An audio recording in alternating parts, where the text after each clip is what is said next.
Hello friends, मैं doctor Amit BHMS आज आपके सामने कुछ खास बातें लेके आई हूँ कोरोना को लेके, क्योंकि पेशेंट्स आ रहे हैं, बहुत ही डर के फ़ोन आ रहे हैं, बहुत ही स्ट्रेस वाले फ़ोन आ रहे हैं मेरे पास कि अगर कोरोना घर पे आ गया है तो खाना कैसे उसको दें, उसके पास जाएं कि ना जाएं, उसको क्या क्या देना चाहिए या हमें क्या करना चाहिए बाकियों को। तो इन बातों को लेके थोड़े से मैं अपने पॉइंट शेयर करना चाहती हूँ।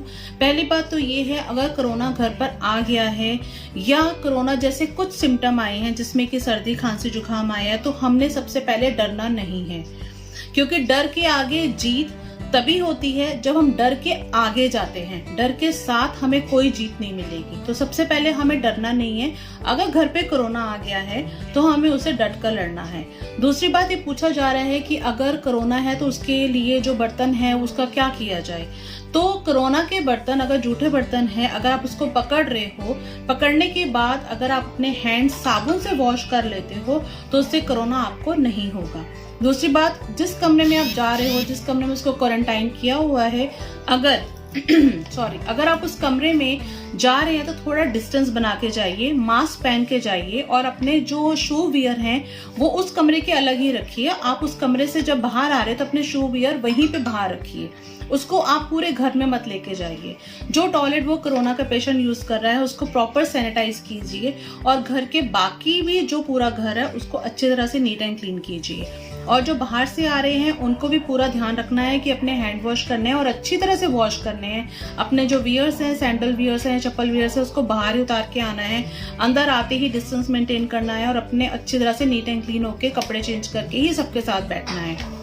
ठीक है ना। उसके बाद है ऑक्सीमीटर को लेके। ऑक्सीमीटर में क्या प्रॉब्लम आ रही है कि मुझे फोन आ रहा है कि हमने ऑक्सीमीटर में चेक किया, अभी तो 94 था, अब 97 है, अब 93 है, तो क्या किया जाए। पहली बात तो ऑक्सीमीटर वही यूज करे जिसको कोई प्रॉब्लम है। नॉर्मल हेल्दी पर्सन को ऑक्सीमीटर से बार बार चेक करने की जरूरत नहीं होती है। लिटिल बिट 94, 95, 96 हमारे उठने से, बैठने से, चलने से, सोने से, ये चीजों में डिस्टर्बेंस आती रहती है, मतलब ऊपर नीचे ये वाली मेजरमेंट होता रहता है। तो ऑक्सीमीटर सबको बार बार चेक करके पैनिक नहीं होना है।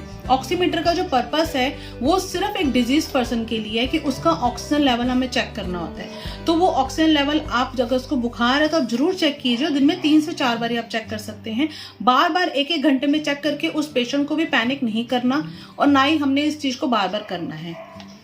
सेकेंड पॉइंट आ रहा है कि जो फीवर है, फीवर को लेके जो प्रॉब्लम आ रही है, कुछ पेशेंट्स की कॉल ऐसी आती हैं कि मुझे फीवर फील हो रहा था तो डॉक्टर साहब मैंने ना दवाई खा ली है तो अब मुझे वीकनेस लग रही है। तो ऐसा नहीं करना। एक फीवर फील होना और एक फीवर हो जाना, इसमें फर्क है। नो डाउट अगर आपको फीवर फील हो रहा है, कुछ तो स्ट्रेस लाइफ से हो जाता है, कुछ बातें सुन के हो जाता है और कुछ सच में हो जाता है, जिसको हम इसको प्री कोविड सिम्टम भी बोल सकते हैं। इसको हमने इग्नोर नहीं करना।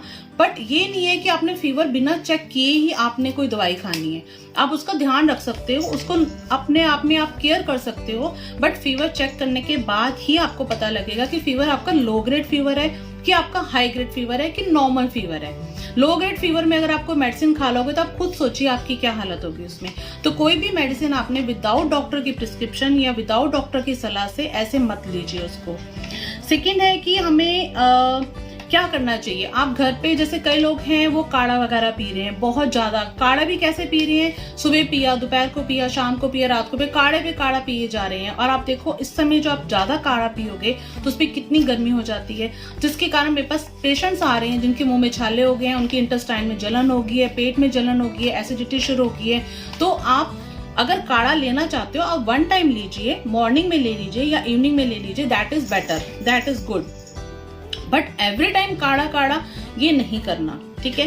कोई भी चीज देखिए, पानी भी अगर आप ज्यादा पीते हैं तो वो भी अगर ओवर हो जाए तो वो भी नुकसान करता है। तो आप खुद ही सोच सकते हो, काढ़ा 1 टाइम में बेनिफिट है, second time it's okay, but 3, 4, 5, 6 बारी बच्चों को भी देना, खुद भी देना, ये भी लेना, तो ये गलत है। सेकेंडली, पानी को हम, जैसे कि फेमस हुआ है कि आप गर्म पानी पीजिए। गर्म पानी का मतलब हॉट वाटर नहीं है, एक वार्म वाटर है। आप वार्म वाटर से पानी पीजिए, वो भी आप दिन में सिर्फ रूटीन में 2-3 बार पीजिए, रादर कि आपको कोई गले में प्रॉब्लम नहीं है।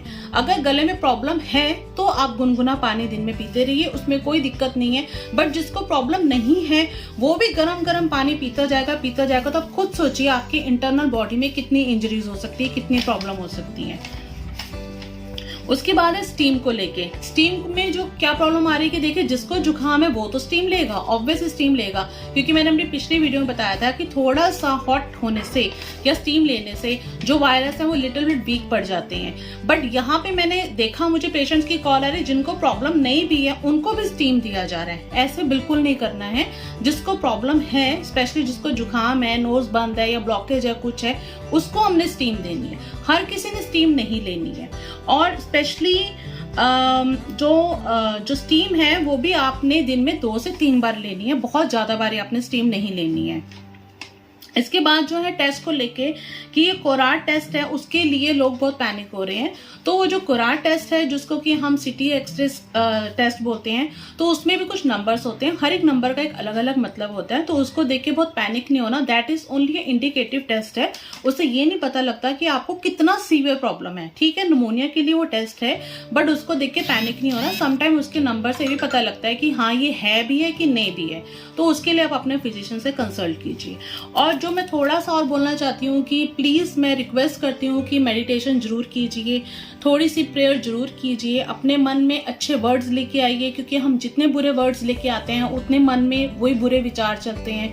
अब आप सबको पता है कि जब हम एक्सरसाइज करते हैं, जब हम हंसते हैं तो अच्छे हार्मोन सिक्रीट होते हैं, और जब हम उदास होते हैं, रोते हैं तो गलत हार्मोन सिक्रीट होते हैं। जो हार्मोन जैसे सिक्रीट होंगे हमारी बॉडी वैसे रिएक्ट करती है। अगर हम खुशी के माहौल में बैठेंगे तो उसमें पॉजिटिव आएंगे, उसमें हमारे अंदर से होप जागेगी। बट अगर आप उसी माहौल को डिप्रेशन में डालते जाएंगे तो बच्चे और बूढ़े और जो हम जैसे उनका, आप खुद ही सोचिए कितनी नेगेटिविटी आएगी। तो हमने नेगेटिविटी अंदर बातें करके बाहर हमने पॉजिटिविटी को स्प्रेड करना है। तो इसी के साथ मैं आपको सबको धन्यवाद करती हूँ। Thank you.